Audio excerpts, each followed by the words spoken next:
ऐसन बा का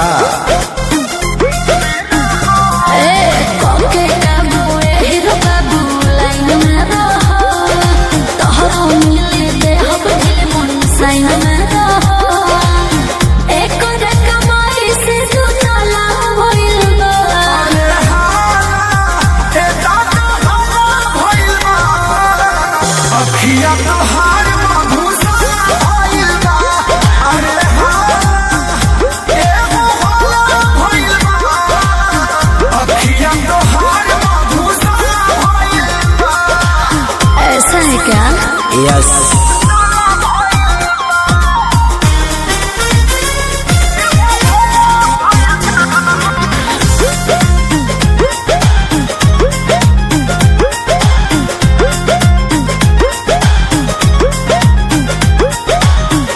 जे भी हाथ हो जाला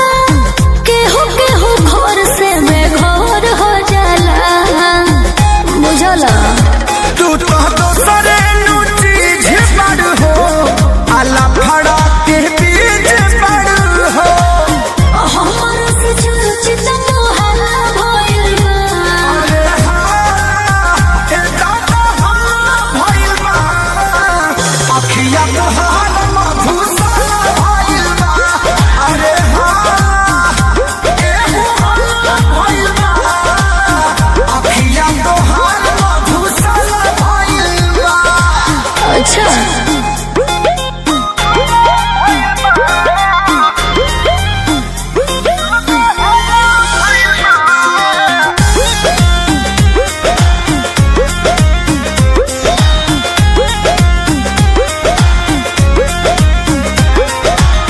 पास में गिलास कोनो ढार दे हो चढ़ल बगोर में उतार दे हो उतार दे अब लेट नहीं चालू कैदा भले चिखना में आलू कैदा केतने गरम चीज वाला भइल बा अरे हाँ ए दादा हाँ भइल बा अखिया तोहार मधुशाला भइल बा अरे हाँ